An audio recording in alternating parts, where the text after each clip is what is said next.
Welcome to the acclaimed podcast, The Deep Dive, featuring your esteemed hosts, Andy Monitor and Drew Dinzik, powered by BetSperts. Welcome to The Deep Dive.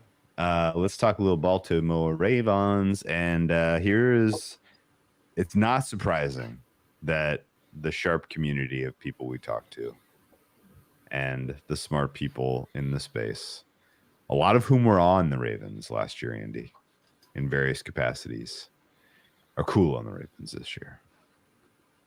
What I'm surprised by, honestly, is that there hasn't been a cacophony of windows closed the way there was for the Bills last year at the mainstream level. In fact, everybody kind of at the mainstream levels, and even really just like the markets, like Baltimore Ravens, higher likelihood to win the Super Bowl than the Bengals, who we just talked about, by market, even though Bengals have now flipped them as favorites in division. But Bengals 14-1, Ravens 9-1. There's still belief that this Ravens team is in the mix for a title.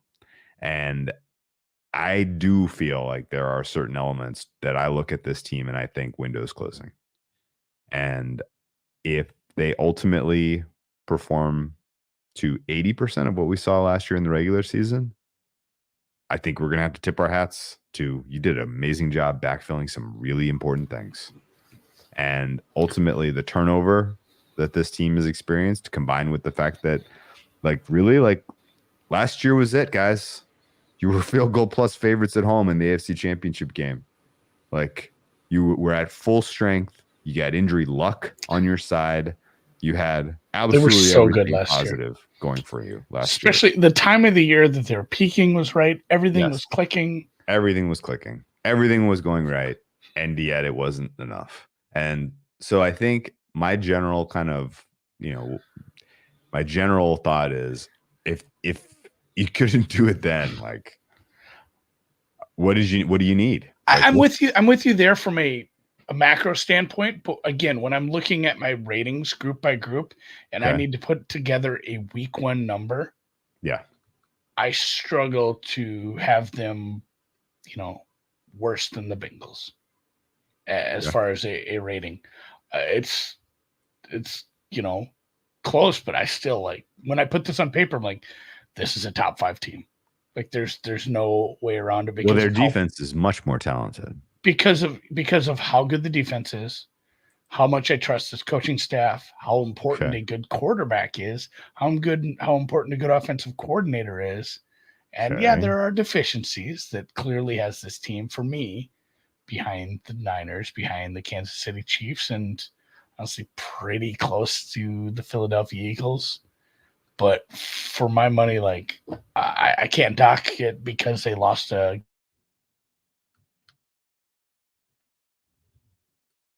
Oh no! I lost Andy. Is that me or him? Uh-oh.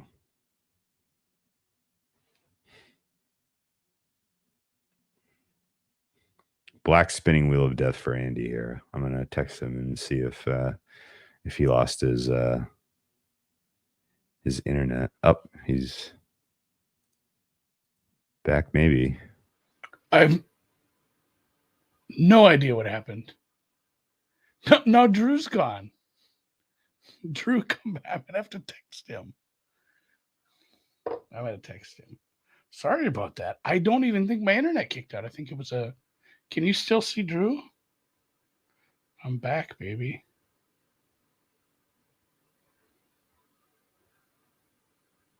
I'm still live. I don't care.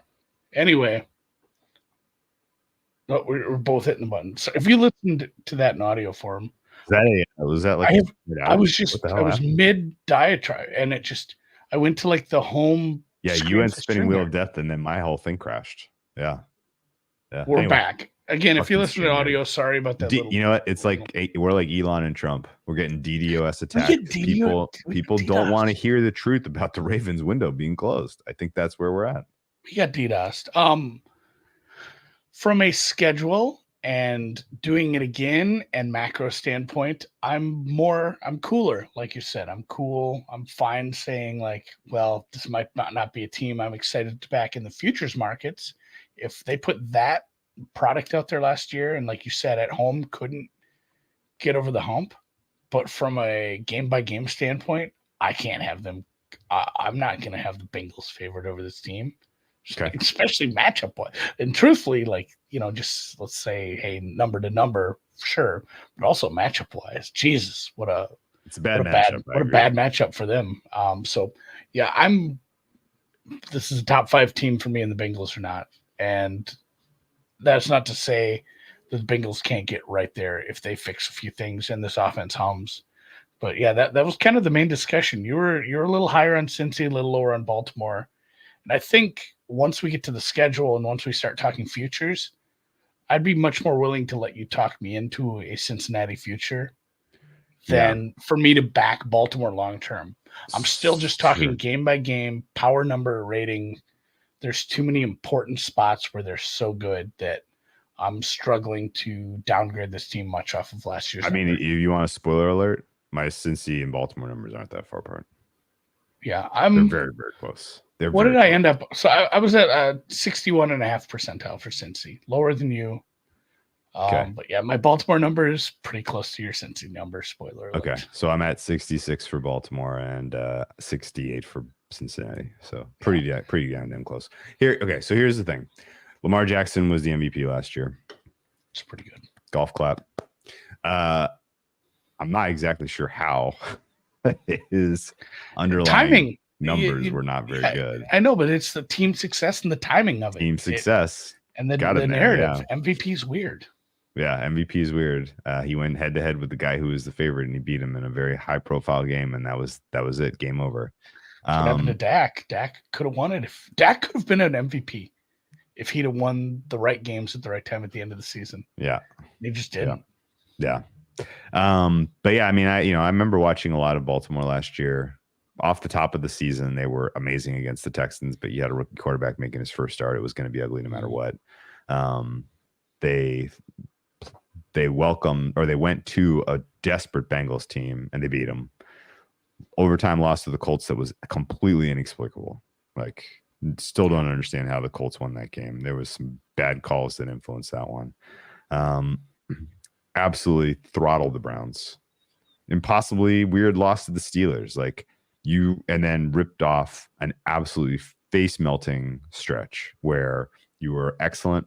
You were good against the Titans, outstanding against the Lions, good enough against the Cardinals to get the win, but not the cover. Then incredible. They were a little bit of a Seahawks. They were a little bit of a fuck squad when it came to covers. They were a little bit. But I guess where I was kind of going with this is realistically, the games you lost, you probably should have won in the first half of your season. You probably should have been 12-0 heading into your bye week. Yeah.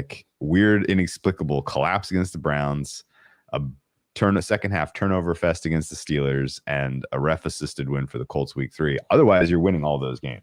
And that's it's another one where I'm never going to be excited to back this team to win 2 or 3 playoff games. Yeah, because they throw those out. They have those what if we turn the ball over in the worst possible spots? 3 drives in a row, guys. Yeah. You know what? Well, we're hosting the conference championship game. Why don't we spot the Chiefs a 3-0 turnover advantage? Yeah. We'll see. That'll be fun for our backers and our fans. Let's see. And yeah, I mean, it's a team that in my opinion, at least, it didn't entirely rely on creating turnovers to have a good defense. And it had Mike McDonald at the peak of his powers as a coordinator. He was on an absolute heater last year.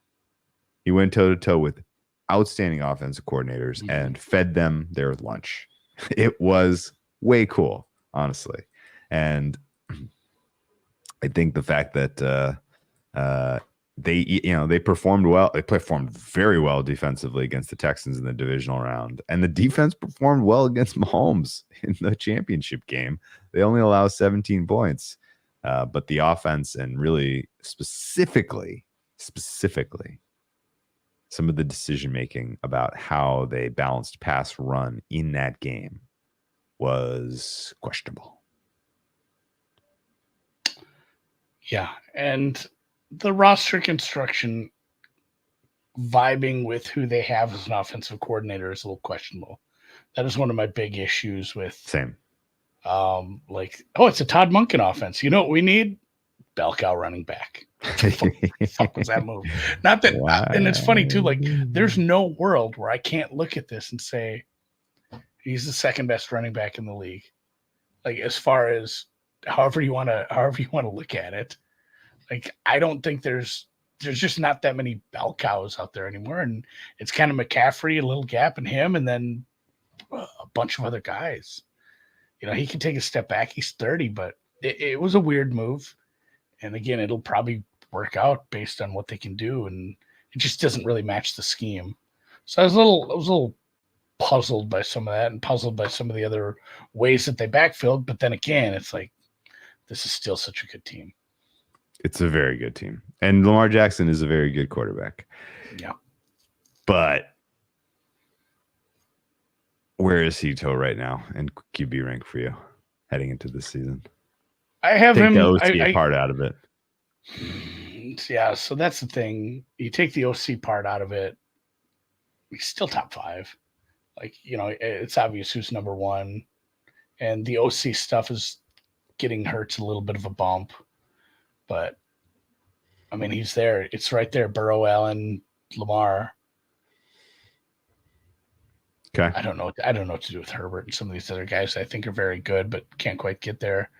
But I have my OC quarterback numbers in 8.5, and Monken's helping out a little there because of things he can do. But just, these guys won a couple MVPs. He can really put it on you. But it does have a bit of a Miami feel where it's like, when it's going good, that team and that offense is just humming, and there's nothing you can do. But when things aren't going good and there's like a turnover or two, it seems to just build on itself, and things start to go really poorly for them. And I don't know if that's Lamar, if that's Monken, or if that's a combination of the offensive line maybe not being as good as it needs to be at times, or a lack of help around him. My 2 lowest grades on this team are on offense. Me too. Because it's skill position on offensive line. I don't think that's controversial. And yeah, I don't think that's controversial. I was not expecting you to say otherwise. So it's crazy because you have the MVP and his surrounding cast is not good, right, compared to where we've seen other quarterbacks of this caliber play. It's crazy too. Let's talk about some of our best quarterbacks. I mean, Josh Allen now has basically nothing at wide receiver. What we've dealt with since Tyreek Hill had to leave, you basically have the best tight end in the world and a bunch of that guys at wide receiver for Kansas City. What we've had for the last few years in Baltimore, where they've tried to find guys, it just hasn't worked out. I mean, it's basically been Burrow. Burrow's had guys. Jalen Hurts has had guys. And a lot of these top guys have not had the best rooms around them and still continue to perform like this. Yeah. So here's my thought. I'm not going to strongly disagree that Lamar Jackson belongs in the top 5 right now among quarterbacks. I think that's fine. But I would say of the guys in that top 5, he is the most tenuously placed. You do not have to squint. You do not have to squint hard to tell me that after this season is over, if there's a, just in general, if he performs to the same level he performed last year in terms of EPA generated, he should get a 3rd. But he doesn't. But he doesn't win as much as from a team level. Okay. Then he could very well be considered. Oh, now he's on the fringes of the top 10. Right? Like I think his seat at the table of the top 5 is probably the warmest. His total EPA generated last year, he got beat by Purdy, Prescott, Allen, Jordan Love had more EPA generated, which I still can't believe. Tua, Hurts, Baker Mayfield, all of those guys. I mean, none of them other than Josh Allen are you really saying belongs ahead of him in terms of perception. But you get a step forward from CJ Stroud, it's going to push Lamar Jackson down. Jordan Love does what he did towards the end of the season for a full year, he's going to push Lamar Jackson down. Yeah, I could see a world where, Purdy continues to, to prove the doubters wrong, and he kind of gets cemented as a guy that's, conversation of the top 5. And, ultimately it's tough. Well, and again, we talked about surrounding your cast, and when we start using EPA as a quarterback stat, like that Tua, Love, even Cousins and Hurts, you talk about the receiver rooms, and when you start using raw EPA per play as a quarterback stat, it does get a little dicey when you're looking at the haves and the have-nots, even Dak to a certain point with CD. Like, sure, I wonder with some of these guys like Lamar, like trying to find somebody a little further down. I mean, obviously Baker had a terrific duo there. Goff, even with the tight ends and Amon-Ra St. Brown, somebody a little further down. I mean, like Herbert. Go put Herbert on a team with healthy wide receivers. You wonder what kind of, because I don't think anyone's going to say Herbert's like worse than Geno Smith. Herbert's Derek Carr level. But if you look at like EPA numbers for last year, he's closer to those guys than the top. And that's where I do struggle with that a little bit. It's like, well, this sucks when we just can't figure out how to get a wide receiver 1 to this guy. And truthfully, we haven't yet. It's not like that's fixed. Oh, we signed a guy. Don't worry. It's all better. Not that Zay Flowers is bad, but I mean, what's the sample size on him? Yeah. And and like, even the good things you saw from him last year, looks like he's just very competent. I don't know that you're talking about breakout star. Yeah. No, you're asking a 2 to be a 1. Yeah, exactly. I mean, his top receiving threat is Mark Andrews. Like, let's just be honest. It's been that way for years. And I don't know. And I think the just in general, the struggles in the playoffs, it's I think tired narrative to be like, he's solvable, and he's been solved. And the best defensive coordinators really know how to frustrate him. Not really. It's been decision-making, bad luck, bad game plans. It's kind of a combination of everything. Yeah, but I will say this. I will say that there is some narrative there, which is when shit's going bad, sometimes it gets worse for him in these high leverage moments. And there was a lot of the not coming back against the Chiefs that I think was fueled by pressing and just not, kind of just not letting the game slow down the way it had for him the entire season to that point. Yeah. And the Chiefs were havable in the AFC Championship game. Make no mistake. The Chiefs were havable in the Super Bowl too, but they were very havable in the AFC Championship game. And a Lamar Jackson. Can you imagine Lamar against that? The Niners are a very good team. Yeah. Can you imagine him against that secondary, though? Like if he got loose once or twice. I've been sick. Yeah. Would have been sick. That'd have been a rematch. That was a fun Super Bowl the first time. Yeah. But yeah, no, I think ultimately, like, there's pretty clearly, like, there's some pressing. Like, he does know that he needs the Tennessee game several years ago. Yeah. It felt like it just kept getting worse. Like, how do you just do the good things. Stop doing the bad things. The Bills game. They're on the doorstep. This is walk it in, big guy. What are you doing? From Beat Gamer 99, and understand the game plan against the Chiefs. They played like they were down 42-0 when it was 7-zip. Great comment. Exactly. No, I still don't understand. And some of that's got to be Monken. I don't know where to draw the line. How much? Well, they just got cute. They thought they were like, this is how we're going to beat them. Yeah. How much is Lamar pressing? How much is Monken putting that out there? Sure. I'm still 8.5. I don't give a fuck. So with all this Lamar slander, I will still say he is one of my favorite, if not my favorite player to watch. He's the most electric player with the ball in his hands on every single snap. It is amazing. When he is getting outstanding protection in particular, best of luck. You're screwed. You're fucked. Some of my favorite games to watch last year were Ravens games. Did we do Game of the Year in the awards? I would definitely have nominated Rams. That game was absolutely magic. We can't even remember what awards we had. It was so sick. Yeah. The Rams Ravens game was so sick. And just in general, like when he was on, when he was really, really,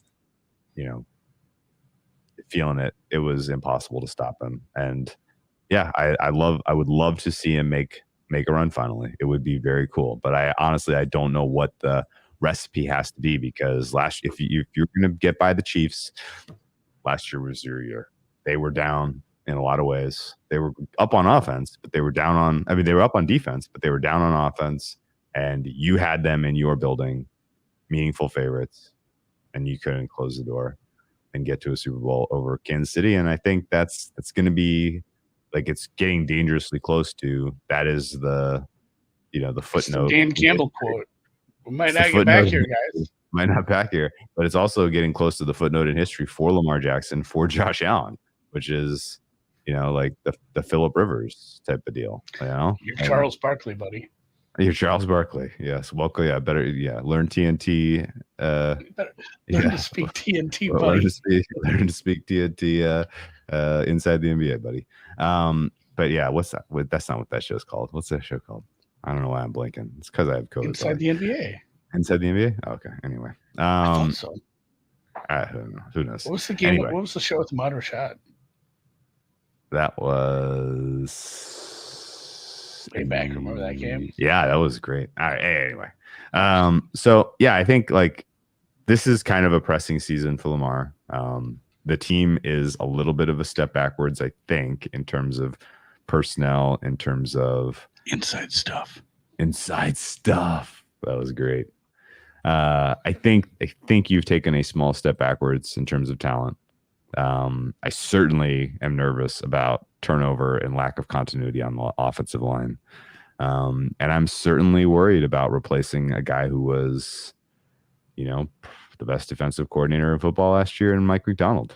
And there's going to be a healthy amount of Mike Macdonald praise on the deep dive in the year 2024. So buckle the fuck up. But do you have a general thought on Macdonald and what he did last year? And, how much time did you spend really trying to kind of understand if this is sort of the future of defense? It's tough to really get a grasp on how much of it was him and how much of it was his staff, how much of it was just the players being ready to take that step. It's hard to assign the blame. A lot of what I did was trying to figure out how much his replacement can, because again, for me, nothing matters besides this year. My big thing was how much his replacement can keep this flowing. Again, it was another, like we talked about with the guys, Dan Pitcher in Cincinnati, how they brought an offensive coordinator from the inside. Same thing. They bring a guy up. In fact, this guy played for the Ravens not that long ago. It was kind of a medical retirement. He hurt his neck. They went and said, hey, one of your vertebrae never formed right, and if you keep playing football, you'll die. Or like next hit is like paralysis. So don't do this anymore. You need to retire. Went and took a job with the team right away. He's been really well respected inside.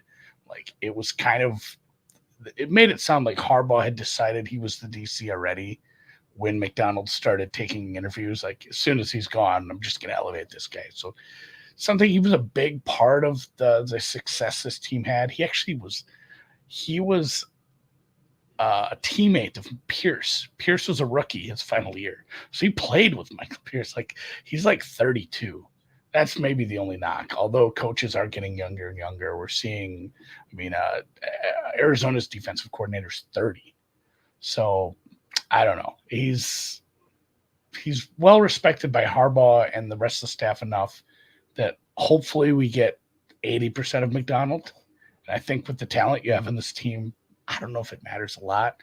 It might matter in the long term if he's not, 100% Macdonald. But what Macdonald did scheme wise and what he did with some of these players, you saw big jumps. Matabuke, amongst others. Some of these guys that maybe wouldn't have done this on other teams. I don't know. Like it's even like Kyle Van Noy, he's like old, right? How old's Kyle Van Noy? Kyle Van Noy is quite old. 33. Like they brought him as kind of a situational guy. He had like 9 sacks. Yeah, like I'm worried about Trey Hendricks turning 30 this year for the Bengals. Like, and I'm looking at Kyle Van Noy. I'm like, no, he's a perfectly fine situational pass rusher. They got a lot out of a lot of people. So I don't know. it's hard for me to just say coordinator's gone. This team's taking a huge step back, but it's definitely a negative. It's still a net negative. Okay. The other kind of head scratcher for me looking at their offseason, honestly, fixing the offensive line a little. Well, I just didn't understand the personnel they prioritized to keep versus the guys they let walk. Yeah, that checks out, I guess. Like, who would you? Here's a good example. Like Ronald Darby. Honestly, I'm fine with that. Oh, he was their best cornerback last year. I mean, maybe some of that was, Humphrey was just having a down. No, I was going to say that's a product of like everyone else's fight. Like, they did lose a lot on defense, but Queen, whatever. But Darby, I think, was a minus. And I mean, maybe it doesn't matter because Brandon Stevens is going to slide in. He's going to be fine. Mallett's good. Humphrey should have a bounce back, but he's also getting a little bit old. On the offensive line, I would have made more of an effort to keep Moses. I thought he did a nice job among your tackles. I was going to go to like maybe don't lose all of your starters on offensive line. Yeah. Losing 3 starters, that's huge. If Wiggins steps in, Wiggins is injured. Doesn't sound like it's a big deal. It's more day to day than anything. But the way he looked immediately, he might be a Darby upgrade. Okay, we'll see. You hope. He's still a rookie. Yeah, I think Morgan Moses was your best tackle. I worry very much about the health and effectiveness of Ronnie Stanley on the left side. And yeah, I would have made more of a priority to keep a couple of home developed up and coming guys. I'm not sure. I want to walk back the Darby thing a little. Not saying I think he's better than he was. He graded well.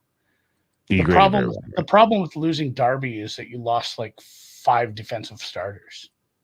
Like, it's like a sum of the parts. When you lose Clowney, when you lose Queen, when you lose Rocky Sin, Geno Stone, when you lose all those guys, it's the same thing as like, you can't keep everybody, but when you lost Moses, Seitler, and Simpson, it makes it hurt all that much more because of what, and we'll start to get into that. And again, your additions were Derrick Henry, which I already said he's great. He's going to be one of the best running backs in the league if he plays every game. Yeah. But it's such a weird addition to how this scheme wants to play. Geno Stone was pretty nice. Yeah, that's what I'm saying. You lost like 3 defensive secondary pieces. Still should be good. Drafting, you drafted Nate Wiggins as a replacement for one of those guys. You drafted Roger Rosengarten because you lost some offensive linemen. You drafted Isaac because you want to continue to, be the team who can just rotate guys through on the edge and get a bunch of production out of that. You drafted a wide receiver, which you keep doing that. Never seems to work out. But other than that, you didn't add a lot outside of Derrick Henry in the draft. Josh Jones, that's about it. Like, he can play left tackle if you really need to, because that was my biggest thing is when you start looking at it, you say like, oh, this is the Niners line. Like, you have a really good left tackle and the rest is shit. And then you go look at the numbers for Ronnie Stanley. Yeah, something happens. Like, this is a big name. Yeah. Who, if you don't dig any further, like, oh, he's fine. And then you look. Ronnie Stanley, future Hall of Famer. It's like, yeah, he still is. Oh. He was not fine last year. He's a question mark. Not only like health, but effectiveness. So like, this is a really big weak link is the offensive line right now. You're starting 2 rookies. Yep. They're the Ravens 2024 cap table. Paying Marcus Williams a lot of money. You know how many? Ronnie Stanley a lot of money. You want to guess how many snaps they lost on the O-line from departing offensive linemen? I think this was from Football Outsiders. Am I coming up with a number or percent? Come up with a number of snaps. Ooh, God. Adding everyone's up. That departed 656. 3,083. What? Well, I mean, you lost 3 starters and some other players. They lost another one. Oh my God. Holy shit. So Zeitler, Morgan Moses, Simpson. I'm trying to think. There might have been one other one that did some filling in. Oh my God. But, Cleveland. Think about a full-time starters playing like 1,200 snaps, right? Yeah. Oh, Ben Cleveland's still there. Yeah. Whew. Ben Wow. is there. Wow. No Yikes, team will lose man. more snaps than that. Well, obviously it says that, but like, yeah. Yeah. All right. Well, What's your we'll quarterback see. number? Let's get into ratings a little here. What is your? I'm only at a 7. Am I low? End this podcast right now. 8.5. Where are you? Yes. Okay. 8.5. It's Todd Monken. It's the former MVP, 2-time MVP. Can't go lower than that. I could be talked into an 8 based on some of the turnover stuff, but no, just okay. It's been tough to grade some of these running quarterbacks. Like I have Jalen Hurts and their OC at a 7, but yeah, I don't think there's Lamar. a gap there. I have a sizable gap. Okay. Just from the ratings I pulled in and from the success, and I wanted to, if you look at the offense as a whole, I wanted to downgrade a little, but I said, well, I'm going to do that at skill position player. Okay, that's fair. I don't have a lot of love for Monken, if we're being honest. He's in. I don't know. Fair weather. It team. might work. It might work long term, but I don't know. I didn't really see concept scheme stuff that I thought was pushing the envelope. Even let's compare it to like Houston, right? Like there are times where I wanted to fire Bobby Slowick into the sun, but it's pretty clear that what he's doing from a vision standpoint is going to be effective long term. I don't know that I would say the same about Monken. I feel like it's all Lamar. I feel like he's on his own, man. I'm trying to think when did they make the switch? So 2023. Before last season. Yeah, into last season, yeah. I mean, they won 13 games, and it was 8-10 the years before. Who was the OC when they won 14? Greg Roman. It was Roman. That was Roman times. And then Roman slowly. Roman and Wink. Yeah, that got worse, and then we got into 21 where I think there was injuries for that one, but yeah, they won 13 games. They scored 483 points last year. I don't know how I can have it below an 8.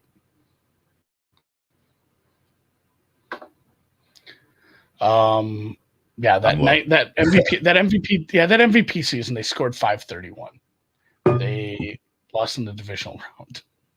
But, dying here, man. That was a 14-2 team. God, I forgot how good that team was. Mm-hmm. So yeah, I'm not going to downgrade this offense based on Lamar and Todd Monken. I'm going to downgrade it based on everything else. The way Lamar and Roman were vibing in that season, that was a 9.9. That was such a fun team. They were. I mean, right off the bat, week 1, we're like, oh no, this is hot and nasty.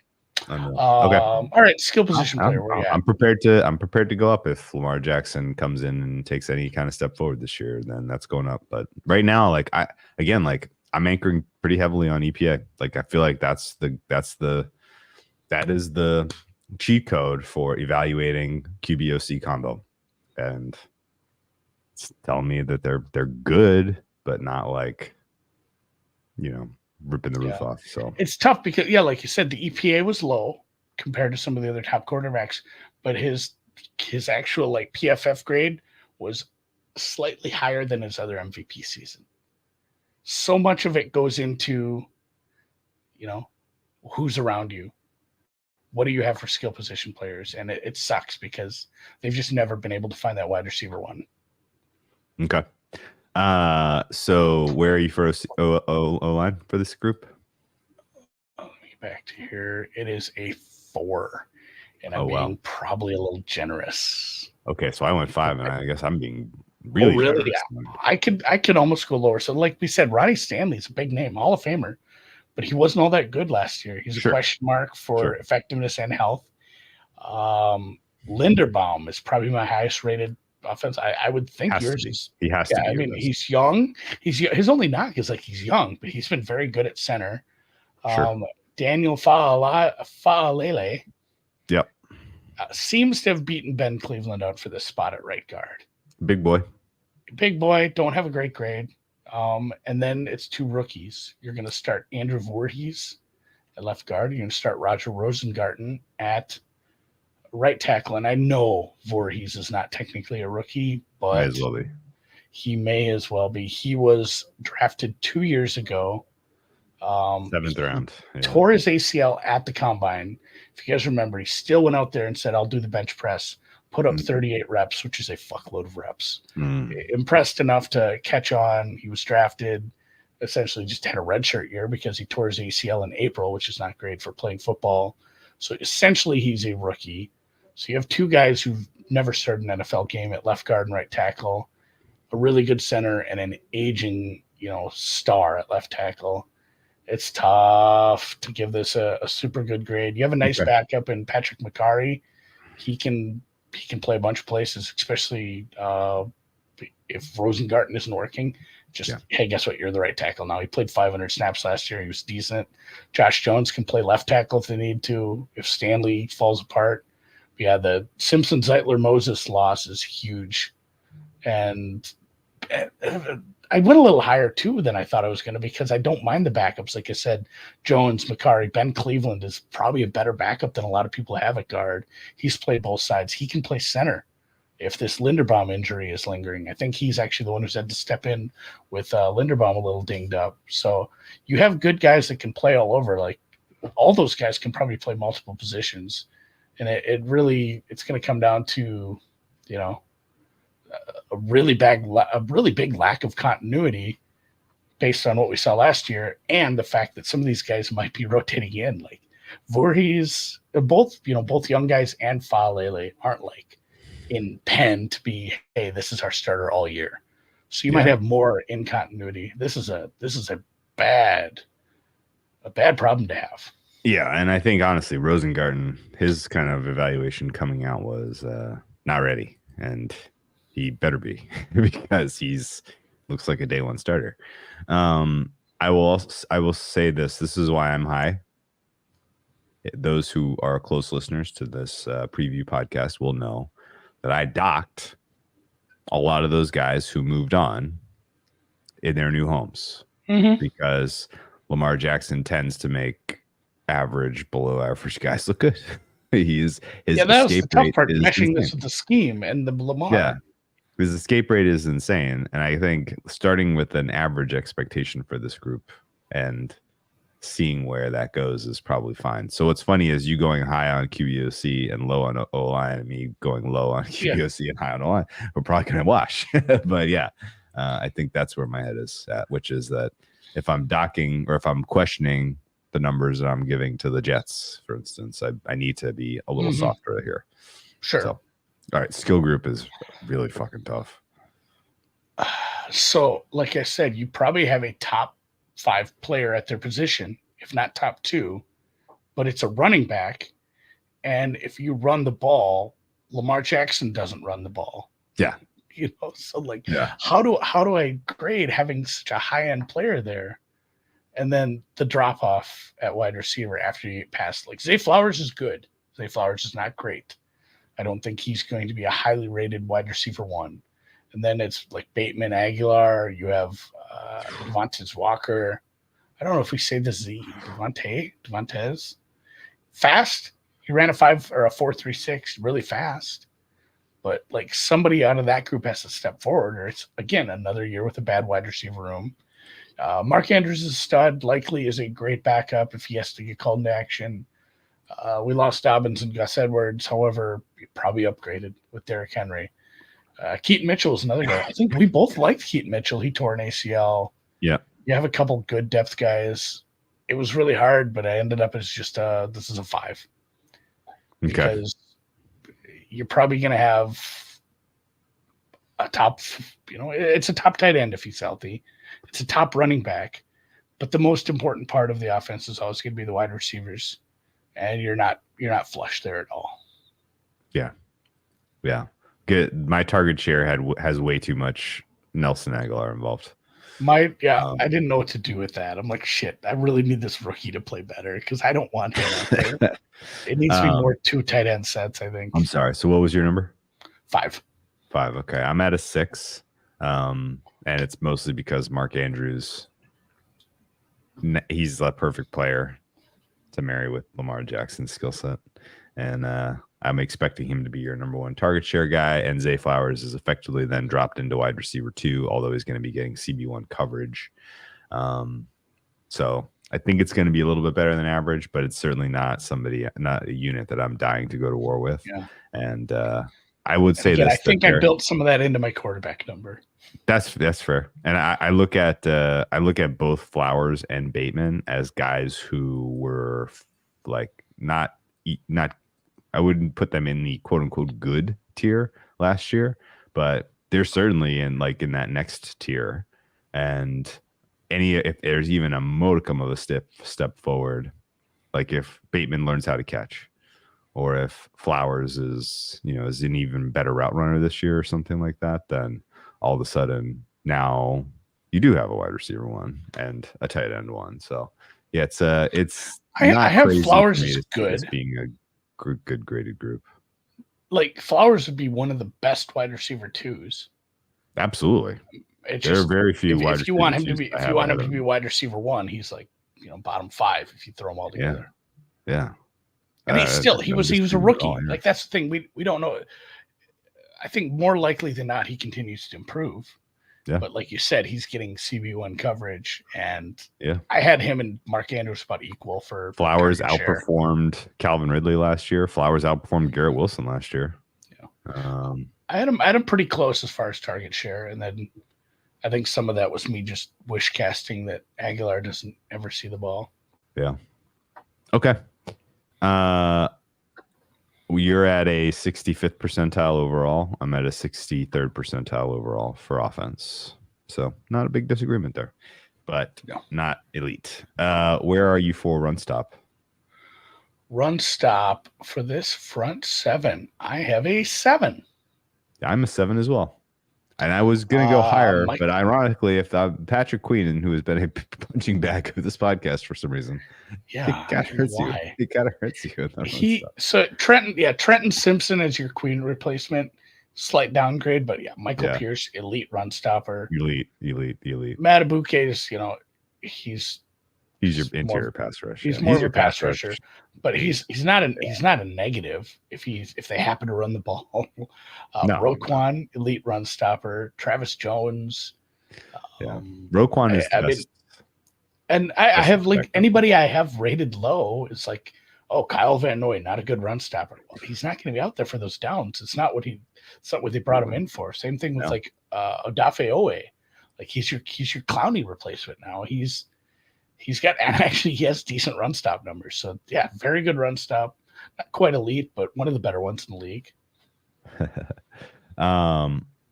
So what's the pass rush look like? 7.5. Whoa. What? You think I'm low? I think you're high. Really? You don't have much going besides Matabuke with this unit. Oh no. Who are on the edges is making a difference for you among these guys? I'm not going to give Broderick Washington a big. If that is a neutral, if not a negative, but okay. Odafe Owe, Kyle Van Noy, David Ajabo, Isaac. The coaches seem very high on getting him into the pass rush rotation. Like just having Matabuke and Owe, like that gets me to a 7 right there at least. Oh, see, I'm at like 5, and then thanks to Matabuke, I bumped to 6. Okay, no, I'm a 7.5. Like if you can get this sort of interior pressure nowadays, I'm happy with having the rest of my edge pressure coming from rotational guys on passing downs. I will only add to this discussion that it's tough to draw the line sometimes between what's a pressure generated and what's a coverage sack. Yeah, and a lot of what Baltimore had last year were not just misdirection got him there, and presumably they still will have that in there, up their sleeve, but the coverage was excellent last year, which helped a lot, I thought. And I'm not seeing a ton of like standout talent in that group outside of Matabuke, who I like. So what was your pass rush grade for Michael Pierce? Like you have it's maybe the best interior duo in the league. I don't know how you can. That's where I just like. I know we focus so much on edge rush when we look at pass rush, but Matabuke and Michael Pierce is the best 2 interior. Like put them together, that I have as far as a pass rush number. And then Odafe Owe and Van Noy, Travis Jones, anybody else, David Ajabo, who just hasn't got a chance. He's had 2. I think they have high hopes for him. It's another one where it's like, I don't know if I can add this guy as a plus. He's basically missed the first 2 seasons with bad injuries. And then Roquan. I mean, you have some. I know Roquan's more of a coverage linebacker, but you don't have bad players behind them, especially if you want to bring some blitzes from the 3rd level. So I kind of based on the interior pressure.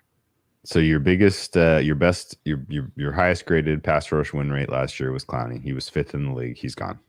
Yeah, it sucks. Van Noy was 18th. And that's respectable, I suppose. That's what I'm saying. I think Owe steps in and is Clowney's inconsistent as shit. I think I'd be more happy with 80% of Clowney, but every week rather than spike week Clowney. Okay. Let's see here. I can't find any more details on Pierce, but okay. All right. Well, I'm sticking with 6. What's your coverage number? Coverage is an 8. Yeah, we agree there.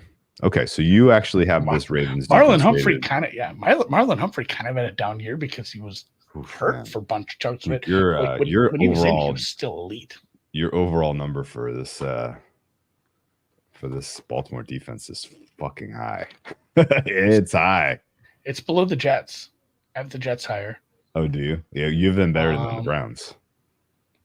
Yes, I do. Okay, yeah. Sorry. Talk me through 8 again, because like you don't have to twist my arm. Like I'm already 8. Best coverage linebacker in the NFL, from what I can tell you, is Roquan Smith, one of the best, if not the best safety. I'm projecting Nate Wiggins to be at least average, if not above average, to start as a rookie. Otherwise, yeah, Marlon Humphrey, if he's healthy, he's electric. Kyle Hamilton, all pro, if not maybe the best. I mean, at the end of the year, if he's the best safety in the league, I don't think anyone's super surprised. Marcus Williams, high. Do we say Brandon Stevens or Brandon Stevens? I think it's Stevens. I think it's Stevens, but that PH always bothers me when people make that into a V. I think a lot of folks would be happy to have him and like Arthur Mollett as your weak links because they're good. Like they're not bad players. And like I said, Roquan Smith is an elite coverage linebacker for anything underneath. Like your coverage, like you said, is pretty much helping out maybe some edge rushers who aren't Jadeveon Clowney. It is Stevens. Thank you, Beat Gamer. I knew it was Stevens in my head, and I just kept looking at the PH, and it bothers me. Yeah, it's a really good such unit. A good group. It's such a good group, especially when you get what they got from Hamilton once they moved him to where he should be. And I'm super happy with the combination of this and the pass rush. Like, I don't know how this defense is bad outside of injuries. Okay. Well, they're not going to rush the passer. That's how. All right. The special team score for the Ravens is what? It's a 5. I imagine it's a 5? Even with Justin Big Balls Tucker? He's not elite anymore. He's he's good. He's great, but he's not like number one with the bullet anymore. He doesn't have a good rate on his long field goals anymore. He's 10 for 19 on his 50-yarders over the last 2 seasons. 1 for 5 last year on 50-plus. He's old as shit. He's still like 20 teams would be happy to have him. I remember when people were like, if you do a redraft, do you go Mahomes or Justin Tucker? Because he's still probably one of the best. He's one of the best kickers on like 50 and under. But okay. He's good. He's not like dragging you down for sure. You think he goes to the Hall of Fame? Yes, he's absolutely a Hall of Famer. If you don't put in Vinatieri, though, you're not putting in Tucker. He's for sure a Hall of Famer. He has the longest. He has the 66-yarder. He has so many like kicking records. I think him and Vinatieri both deserve to be in. Vinatieri is just some of his kicks in the playoffs are so important. Oh yeah, he was the first of the Patriots to get 4 Super Bowls because he won one with the Colts before the Patriots got their 4th. Losing Devernay is bad for like returning, and their punt coverage is kind of shitty.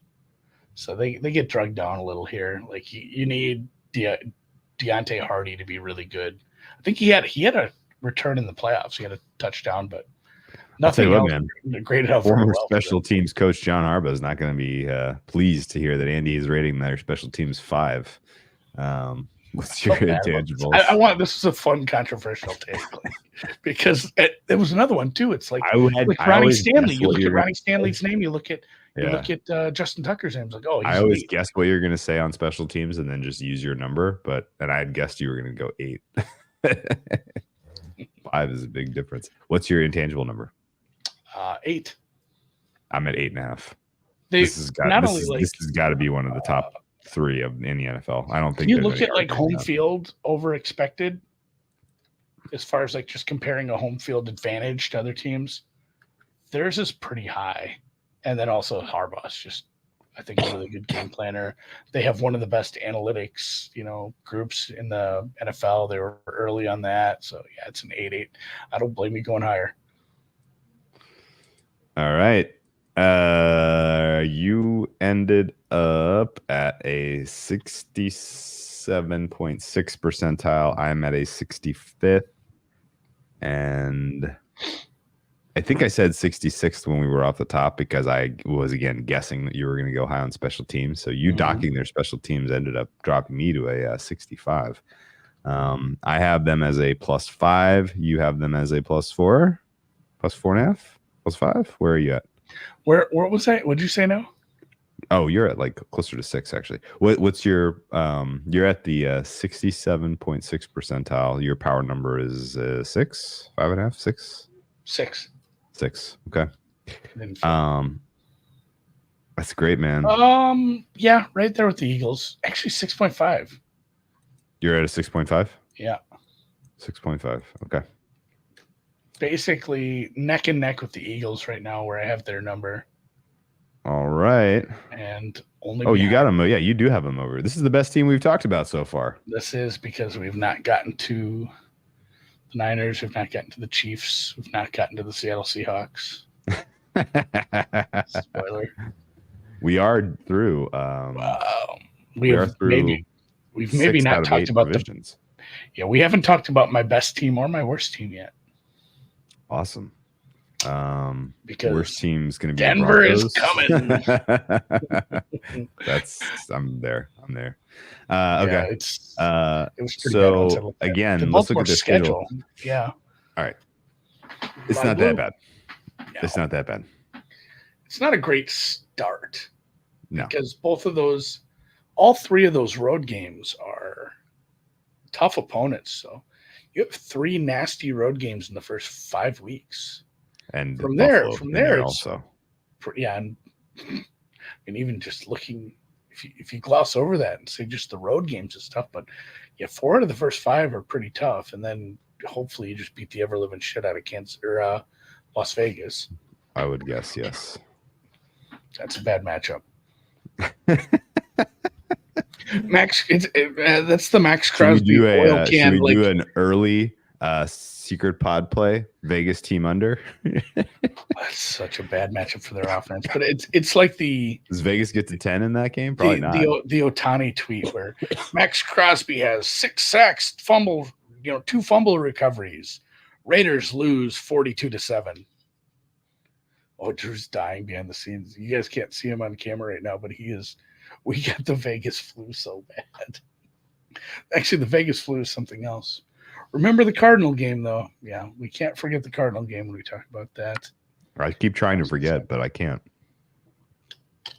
So the NFL made up for difficult schedule, difficult sequence, with some positive sequencing. A lot of rest advantages here. You get a rest advantage, of course, to playing Vegas, but I don't know. You have a read on that opener?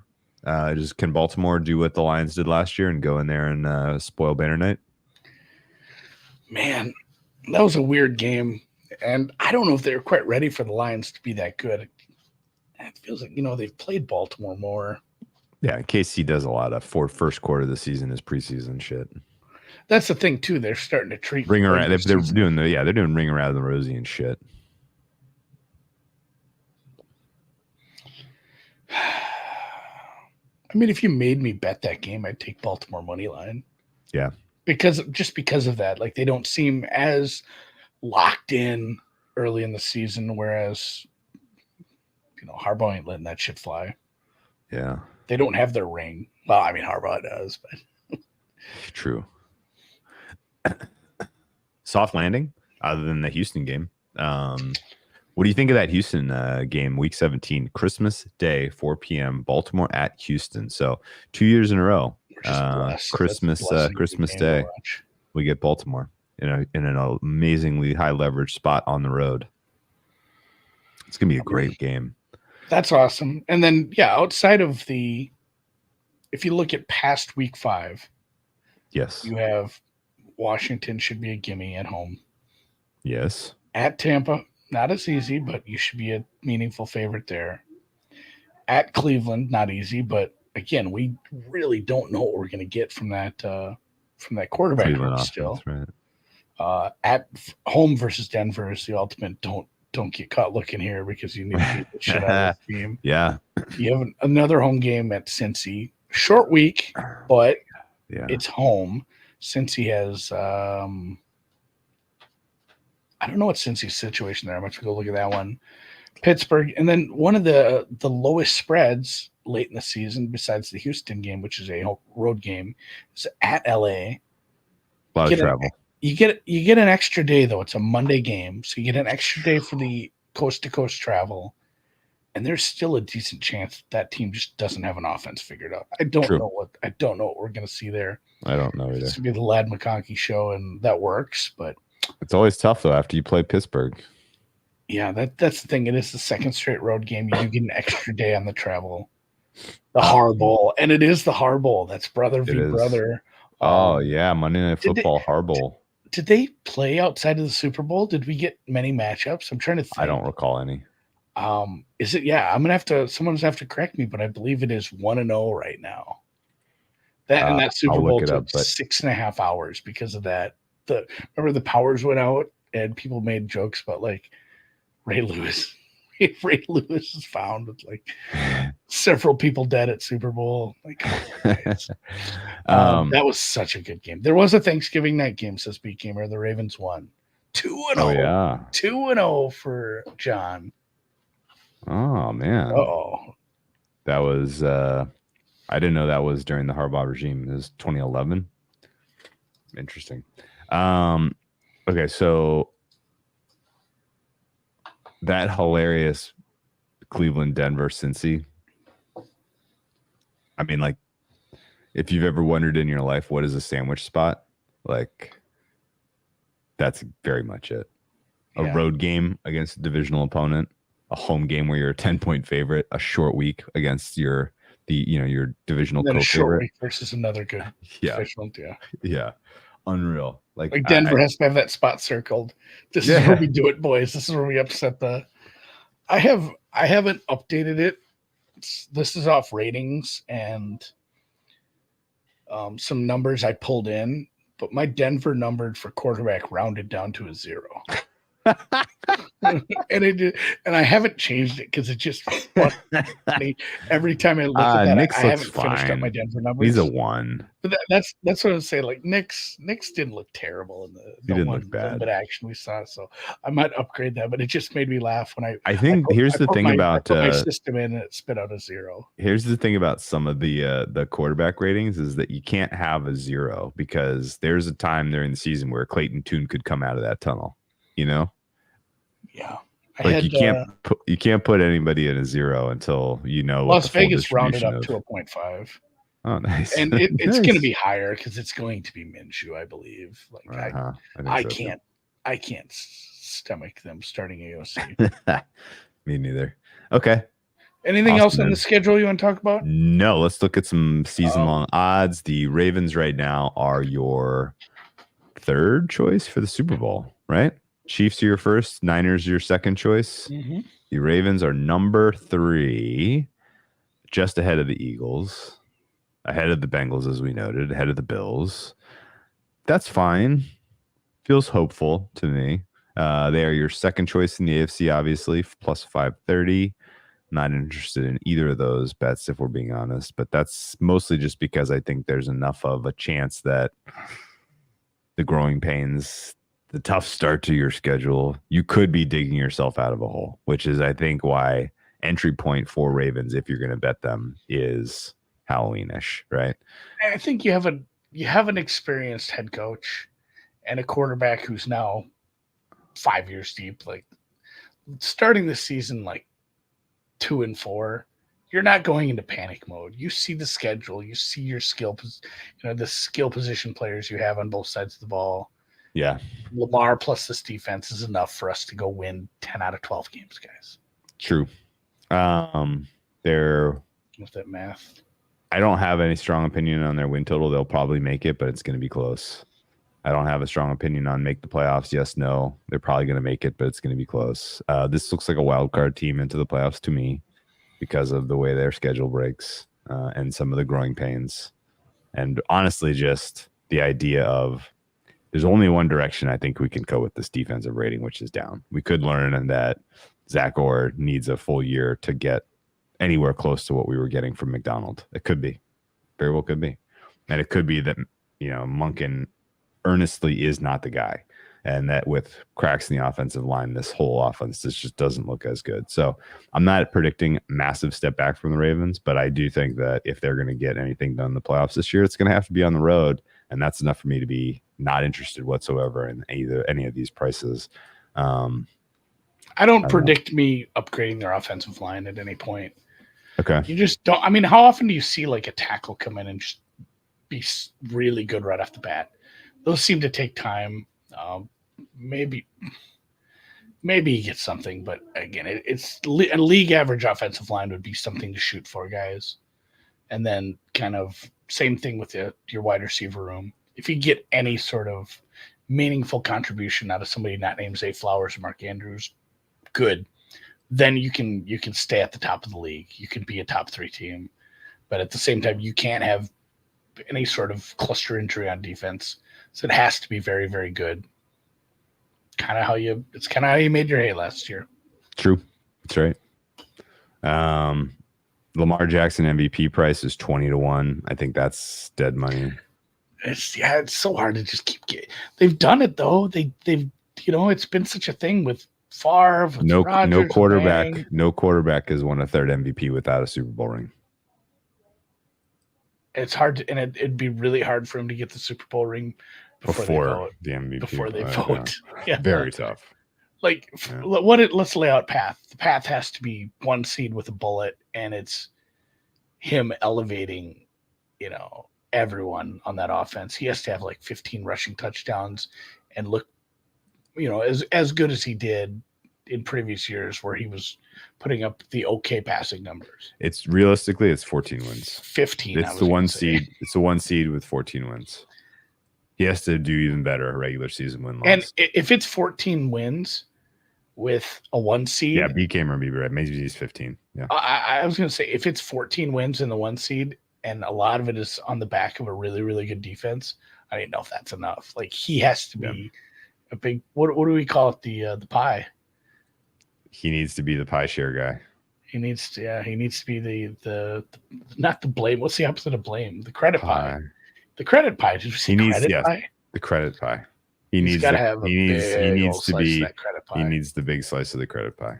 Right. He has to have overcome the regression of Justin Tucker and Ronnie Staley, who are household names, but no longer as good as as far as awards go, the so many expectations already. Harbaugh, it's hard to make a good case for him. Yeah.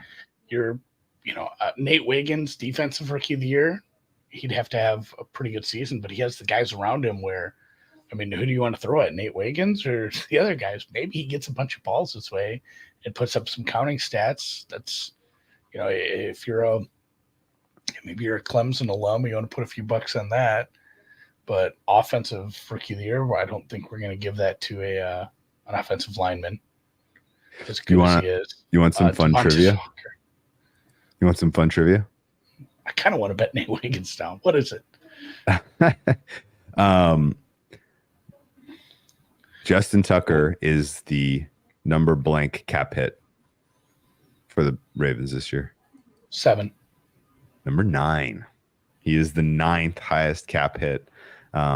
Here are their cap hit leaders in order. Lamar, 32. Marlon Humphrey, 23. Marcus Williams, 19. Ronnie Stanley, 17. Mark Andrews, 17.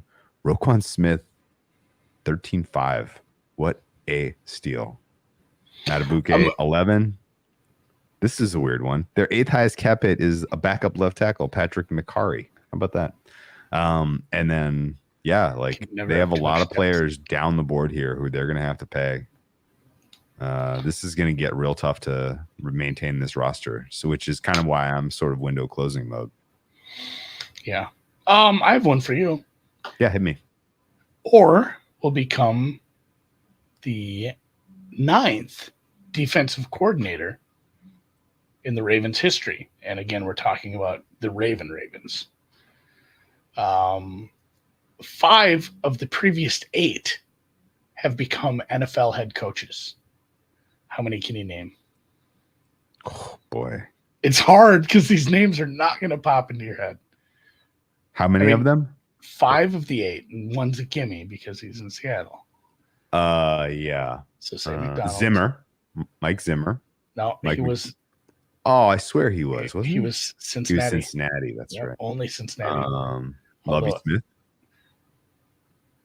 Oh, he wasn't ever a Ravens coordinator. Damn it, dude. Colts. Colts. Couple coaches ago. Chuck. Yep. What was his last name? The guy with leukemia. Chuck Pagano. Chuck Pagano. Thank you. Yeah. Chuck Pagano, McDonald, Rex Ryan. Yep. Rex Ryan. And then there's 2 more. You got to go way back. Fuck, man. I don't think you're ever going to get these last 2. Marvin Lewis. Oh my god. So that was. I think he might have been the original Ravens D coordinator, and then like that. Like who was the coordinator for like the all-time best defense? Was it Marvin? It might have been. And then Mike Nolan, which I don't know. We could be here all night. I don't think he'd have got to Mike Nolan. No, that was very, very brief. I think he was maybe a blip. 1 year kind of thing. 1 year in San Francisco. But that is kind of crazy. You've had 8 coordinators on your defense. 5 have become head coaches.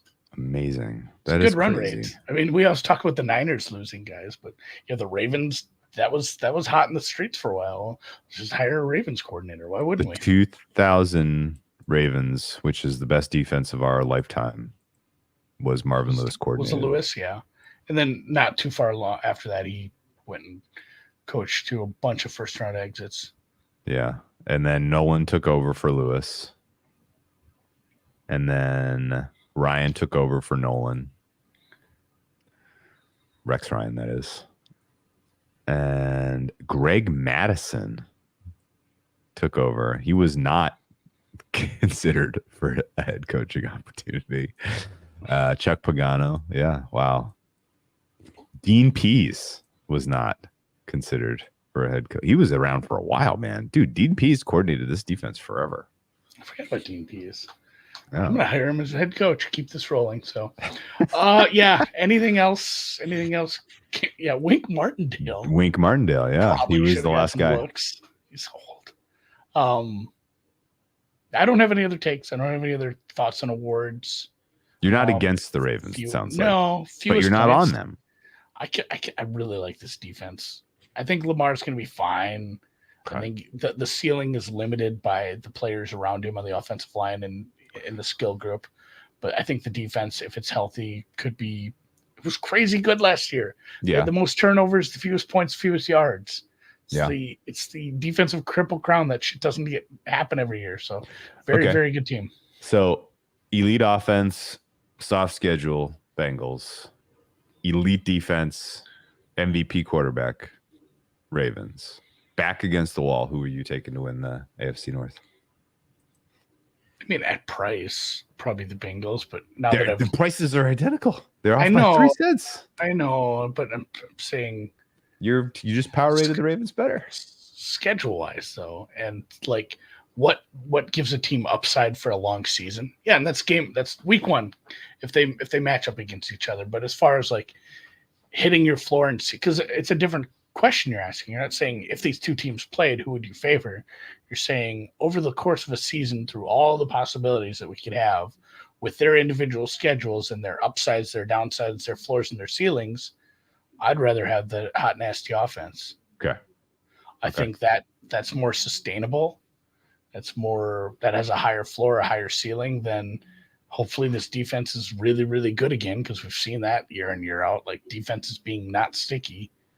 I'm projecting this defense to be really good in week 1, but it's really hard to say, like, we'll just have a top 2 defense again every year. I will tell you this. Based on the market prices for the Kansas City's first 2 home games this year, you are more correct in terms of directional power rating. I think I'm closer to market than you. Over Cincy. But like I'm saying, it's hard to get excited for, like, hey, I should bet futures on this team because they have a really good defense. Had a really good defense last year, the Jets.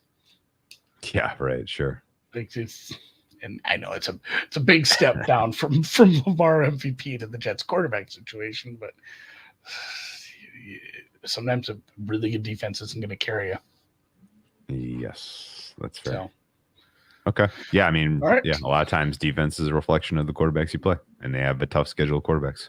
Okay, let's put a bow on the. Let's wrap it up. Good one. This is the AFC North. That was the AFC North. Next week, the NFC West. We'll start with the Cardinals, and then we'll head into. Honestly, I don't know who's between the Rams and the Seahawks. I think the Rams are ahead. Guessing it's close-ish. Definitely. Either way, we will do one of those 2 teams on Monday, and then the other one will lead off Wednesday, and then we'll finish with the 49ers. Oh, we got the U.S. men's national team hired a head coach. Ooh, who is it? Pach. Mauricio. I mean, if the Seahawks continue to light the world on fire in the preseason, it might be Cardinals, Rams. We'll see.